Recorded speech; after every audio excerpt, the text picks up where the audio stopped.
क्या ईरान के 100 से अधिक नौसैनिकों की ये तड़पती हुई मौत थर्ड वर्ल्ड वॉर की शुरुआत है?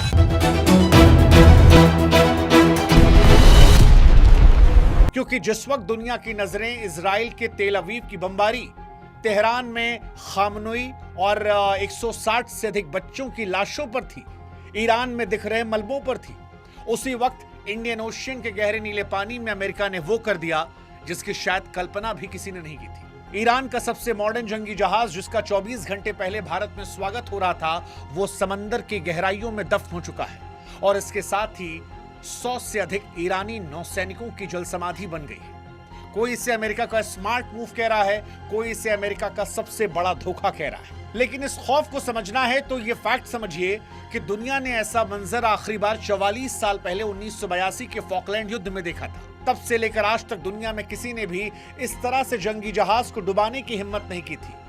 लेकिन अब अमेरिका ने जो किया है, सवाल यह है कि क्या वो तीसरे विश्व युद्ध की शुरुआत करने वाला है? क्योंकि जो खबर श्रीलंका के तट से आई है, उसने डिफेंस एक्सपर्ट्स के माथे पर पसीना ला दिया है। ये कोई मामूली मिलिट्री घटना नहीं है, ये समंदर के सीने पर लिखी गई मौत की वो कहानी है जिसे दुनिया आगे आने वाले दशकों तक नहीं भूलने वाली है।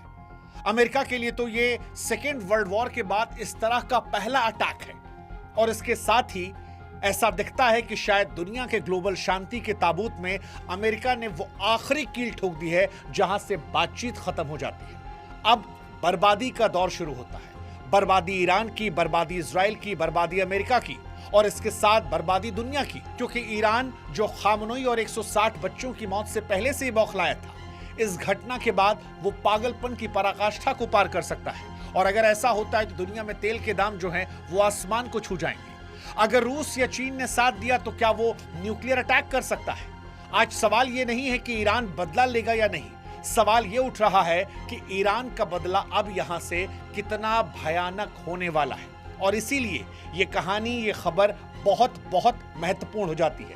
अगले 10-15 मिनट आप बने रहिएगा क्योंकि ये खबर दुनिया का रुख बदलने वाली है। इस खबर की हम शुरुआत करें उससे पहले हमारी फिर से आपसे गुजारिश है कि हमारे व्हाट्सएप चैनल, जिसका लिंक हमने कमेंट सेक्शन और डिस्क्रिप्शन बॉक्स में दिया है, उससे आप जुड़िएगा ताकि पल पल की अपडेट युद्ध को लेकर फैक्ट के साथ हम आप तक पहुंचा सके। अब शुरुआत करते हैं इस घटना से। क्या जो ये घटना है ये दुनिया को वर्ल्ड वॉर में तब्दील करेगी? तो देखिए, बहुत स्पष्ट हम आपको बता दें कि यह हमला सिर्फ ईरान के जहाज को डुबोने का नहीं है, ये तमाम उन इंटरनेशनल समझौतों की मौत है जो हमें अब तक थर्ड वर्ल्ड वॉर से बचा के रखे थे। इसके नतीजे इतने खौफनाक हो सकते हैं कि पूरी दुनिया का नक्शा बदल सकता है। सबसे बड़ा खतरा तो ये कि अब हिंद महासागर पूरी तरह से एक डेथ जोन बन चुका है। अब तक ये समंदर बिजनेस के लिए सबसे सुरक्षित माना जा रहा था, लेकिन अमेरिका की इस स्ट्राइक ने यह साबित कर दिया कि यहां कोई भी सुरक्षित नहीं। अब भारत के समुद्री रास्तों से गुजरने वाला हर तेल टैंकर मौत के साए में चलेगा। अगर ईरान ने बदला लेने के लिए होर्मुज को बंद कर दिया तो सिर्फ तेल नहीं रुकेगा, हमारे और आपके घरों की गाड़ी का पहिया और घर का चूल्हा भी रुक जाएगा। ऐसा हो सकता है कि पेट्रोल डीजल पहले 200, फिर 300 और फिर 500 को पार कर जाए। और यहीं से सवाल है कि क्या अमेरिका ने जो ये कदम उठाया है, यह अमेरिका इजराइल ईरान को तो जलाएगा ही, लेकिन दुनिया को भी क्या भुखमरी कगार पर ले जाएगा? लेकिन इससे बड़ा खतरा दूसरा है, क्योंकि इस घटना के बाद परमाणु युद्ध का खतरा भी बड़ा हो गया है। ईरान उस मोड़ पर खड़ा है जहां पर अब उसके पास धीरे धीरे खोने के लिए कम चीजें बची हैं। 28 फरवरी को खामनोई की मौत हुई, उसके बाद मीनाप के स्कूल पर जो हमला हुआ उसमें 160 के करीब मासूम बच्चे और लड़कियों की मौत हुई और तभी से तेहरान की आंखों में खून उतरा है। अब अगर यहां से एक भी बटन दबता है तो ऐसा हो सकता है कि दुनिया विश्व युद्ध के मुहाने पर हो। और यहीं से सवाल है कि क्या हम तैयार हैं अमेरिका की खामोश मौत के बाद आने वाले महाविनाश के लिए? सवाल ये कि अभी लड़ाई जो है वो इजराइल, अमेरिका, ईरान और खाड़ी देशों तक है, लेकिन क्या भविष्य में भी ये यहीं रहेगी या इसकी राख पूरी दुनिया के आसमान पर छाएगी? ये दुनिया की कूटनीति का अंत है या एक ऐसे जंगल राज की शुरुआत जहां जिसकी लाठी उसी की भैंस? ये बड़ा महत्वपूर्ण सवाल है और इससे महत्वपूर्ण सवाल है कि अमेरिका ने इंडियन ओशियन में ईरानी जहाज को डुबोकर स्मार्ट मूव किया या गद्दारी? क्योंकि दुनिया का एक हिस्सा अमेरिका के इस कदम को स्ट्रेटेजिक मूव कह रहा है, लेकिन एक हिस्सा है जो इसे इंटरनेशनल रूल्स की धज्जियां उड़ाने पर जोर दे रहा है। सवाल यह है कि IRIS पर जो यह हमला है, क्या उस भरोसे के कत्लगाह में हुआ है जहां पर उम्मीद नहीं थी? क्योंकि अमेरिका ने इस जहाज को उस वक्त निशाना बनाया जब वो एक इंटरनेशनल फ्रेंडशिप मिलन 2026 से लौट रहा था। और इसके बाद अमेरिका के मंत्री पीट हेग्सेथ की वो क्रूर मुस्कान, जहां पर प्रेस कॉन्फ्रेंस में उन्होंने इसे क्वाइट डेथ और अमेरिकी नौसेना के लिए 1945 के बाद की सबसे बड़ी जीत कहकर न सिर्फ 100 से ज्यादा नौसैनिकों की मौत का जश्न मनाया, बल्कि मानो दुनिया को चेतावनी दे दी कि अब कोई भी सुरक्षित नहीं है। अमेरिका इसे क्वाइट डेथ कह रहा है क्योंकि समंदर के नीचे टॉर्पीडो की आवाज कोई नहीं सुनता, लेकिन आज वो 100 से ज्यादा परिवारों की चीखें दुनिया को सुनाई पड़ेगी, क्योंकि अमेरिका का कदम सिर्फ होशियारी नहीं है, ये होशियारी के साथ खुलेआम गुंडागर्दी भी है। और आज अमेरिका दुनिया को एक शिकारी के तौर पर नजर आ रहा है, वो शिकारी जिसने भारत जैसे दोस्त को भी शॉक कर दिया है। अमेरिका ने क्या ईरान के जहाज को डुबाने के लिए जानबूझकर भारत को चुना? यह सवाल आज भारतीयों को भी सुनना चाहिए। क्या वॉशिंगटन ने जानबूझकर इस हमले के लिए वो जगह और वो वक्त चुना जब IRIS देना विशाखापट्टनम से वापस लौट रहा था? भारत एक तरफ मेहमान नवाजी कर रहा था, तिरंगा लहरा रहा था, फूल चढ़ा रहा था और फिर विदा कर रहा था, और इन सब के बीच में अमेरिका घात लगाए बैठा था। और उसके बाद अमेरिका ने अटैक कर दिया उन सैनिकों पर जो भारत से तिलक लगा कर निकले थे। सवाल यह है कि भारत क्या इसका कर्ज चुका पाएगा? क्योंकि अमेरिका ने यह जताने की कोशिश की है कि भारत की जमीन पर आपका वेलकम चाहे जितना भी ग्रैंड हुआ, लेकिन अमेरिकी साइलेंट किलर की पहुंच से आपको कोई नहीं बचा सकता। भारत के पड़ोस में श्रीलंका के गाले तट पर यह हमला करना एक सोची समझी स्ट्रेटजी लगती है, ताकि हिंद महासागर में भारत की बढ़ती साख को भी सीधे तौर पर चुनौती दी जाए। सवाल यहां पर यह है कि भारत जिसे विदा कर रहा था, क्या अब उस पर खामोश रहेगा? क्या हमारी न्यूट्रलिटी कीमत 100 से अधिक ईरानी नौसैनिकों की जान है?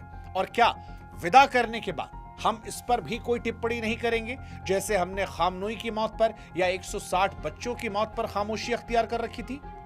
ये समझना बड़ा जरूरी है, और साथ ही समझना यह भी जरूरी है कि वो कौन सा शिकारी था जिसने शिकार किया, क्योंकि यह हमला टेक्नोलॉजी के हिसाब से जितना सटीक था उतना ही डरावना। मतलब आप कल्पना कीजिए कि समंदर की गहराई से एक मौत का गोला आता है और पल भर में 100 से अधिक जिंदगियां खत्म हो जाती हैं। लेटेस्ट रिपोर्ट कंफर्म करती है कि अमेरिका की वर्जीनिया क्लास की किसी भी न्यूक्लियर सबमरीन ने समंदर के नीचे किसी भूत की तरह इस जहाज का पीछा किया और इसके बाद IRIS देना को टॉर्पीडो से डुबो दिया। जैसा कि हमने बताया कि पूरी दुनिया में साल 1982 के बाद यह पहली बार हुआ है। अमेरिका की तरफ से सेकेंड वर्ल्ड वॉर के बाद यह पहली बार हुआ है। टॉर्पीडो का इस्तेमाल करना ही यह बताता है कि अमेरिका इस जहाज को संभलने का एक सेकेंड भी मौका नहीं देना चाहता था। यह सिर्फ एक जहाज को डुबोना नहीं था, बल्कि ईरान की इंटेलिजेंस की एक बहुत बड़ी नाकामी भी थी। अमेरिका का इस साइलेंट स्ट्राइक ने धोखे की एक नई किताब लिख दी है और खून के इस खेल ने समंदर में जंग के तौर तरीकों को हमेशा हमेशा के लिए बदल दिया है। अब यह सवाल उठ रहा है कि सच है कि युद्ध में सब जायज है, लेकिन फिर भी मित्रता करने आए एक जहाज को इंडियन ओशन में डुबो देना, क्या यह नाजायज था? और क्या 180 परिवारों को इंसाफ मिलेगा? क्योंकि गाले के समुद्री तट पर जो तबाही दिखी है वो किसी भी इंसान का दिल दहला सकती है। श्रीलंकन नेवी ने जो बताया वो डराने वाला है। उनके चेहरे पर पसीने थे जो मंजर उन्होंने देखा। समंदर की सतह पर जहाज का मलबा नहीं, बल्कि तेल की काली चादर के बीच 80 से ज्यादा नौसैनिकों के शव बरामद हुए। 180 के क्रू में सिर्फ 32 को बचाया गया। 70 से ज्यादा लोग जो हैं अभी भी गायब हैं, लापता हैं। शायद उनकी लाशें भी कभी नहीं मिल पाएंगी। ये सैनिक थे, जंगी जहाज पर थे, मौत से खेलना इनका पेशा था। लेकिन जैसा कि हमने कहा कि जंग के फिर भी कुछ नियम होते हैं, कायदे होते हैं। पुराने समय में भी नियम था कि जो मेहमान बनकर आए उस पर पीछे से वार नहीं करते। ये सैनिक किसी मोर्चे पर तैनात नहीं थे। ये भारत में एक शांति मिशन से लौट रहे थे, और जब कोई फौजी दुश्मन के सामने सीना तान कर खड़ा हो, उसे गोली लगे, तब वो शहादत है। लेकिन जब दोस्ती का हाथ बढ़ाकर लौट रहा और समंदर की गहराइयों से छिपकर उस पर टॉर्पीडो दागा जाए, तो ये शहादत नहीं बल्कि कोल्ड ब्लडेड मर्डर है। उन माओं के दर्द के बारे में सोचिए जिन्होंने कल अपने बेटों को भारत की धरती पर मुस्कुराते हुए देखा होगा। वो क्या पूछेंगी कि बेटा तो शांति के लिए गया था, अमेरिका ने समंदर में दफन क्यों किया? श्रीलंका के तट पर बिखरा यह मलबा चीख चीख कर कह रहा है कि बड़े देशों के पावर गेम में मोहरे हमेशा बेकसूर बनते हैं, चाहे वो बेकसूर वर्दी में ही क्यों ना। और यहीं से सवाल उठता है कि क्या अमेरिका के इस कदम के बाद परमाणु युद्ध होगा? भारत और श्रीलंका की समुद्री सीमा में अमेरिका ने जो कुछ किया वो पहली घटना नहीं थी। इससे पहले खामनोई की हत्या, 160 बच्चियों की हत्या। तेहरान की गलियों में आज दुख के साथ साथ गुस्सा भी भड़क रहा है, क्योंकि जहाज को डुबोकर अमेरिका ने उस आग में घी डालने का काम किया जो 28 फरवरी की स्ट्राइक के बाद से धधक रही थी। ईरान के रिवॉल्यूशनरी गार्ड्स के लिए अब ये लड़ाई उनकी इज्जत पर हमला है। ईरान के भीतर से उठ रही आवाजें अब छोटे मोटे हमलों नहीं बल्कि अंतिम युद्ध की मांग कर रही है। और सवाल अब ये नहीं कि ईरान बदला लेगा या नहीं, सवाल ये है कि वह दुनिया की सबसे जरूरी तेल सप्लाई लाइन हॉर्मुज को हमेशा के लिए क्या बंद करेगा। अगर ईरान ने अपनी मिसाइलों और न्यूक्लियर पावर का इस्तेमाल किया तो क्या दुनिया को यह राख कर देगा? और क्या परमाणु का ट्रिगर अब किसी के भी हाथ में हो सकता है? क्या हम विनाश की तरफ बढ़ रहे हैं? क्योंकि श्रीलंका के तट पर तैरता मलबा चीख चीख कर कह रहा है कि अमेरिका ने वो लाइन खींच दी है जहां से वापसी का रास्ता खत्म हो गया है। ये टॉर्पीडो हमला किसी एक जहाज पर नहीं बल्कि इंसानियत पर हुआ है। ये साफ तौर पर तीसरे विश्व युद्ध की पक्की आहट है। बड़े देशों की ये जिद हमारी सीमाओं और हमारे पड़ोस तक पहुंच चुकी है और अब कोई भी सुरक्षित नहीं। अमेरिका ने नियम नहीं तोड़े हैं बल्कि उन्हें जलाया है। इसलिए जाते जाते हमारा सवाल आपसे कि क्या आपको भी लगता है कि अमेरिका अब अनकंट्रोल्ड शिकारी बन चुका है? क्या भारत को अपने पड़ोस में इस भरोसे के कत्ल पर चुप रहना चाहिए या फिर अपनी आवाज को सख्त करना चाहिए? आपकी राय कमेंट सेक्शन में हम इंतजार करेंगे और साथ ही इंतजार करेंगे हमारे व्हाट्सएप ग्रुप का, जहां पर आप जुड़िए ताकि हर एक वीडियोस हम आप तक पहुंचा सकें। लेकिन फिर सवाल भाई, क्या इस कदम के बाद वर्ल्ड वॉर की शुरुआत हो चुकी है? क्या लगता है?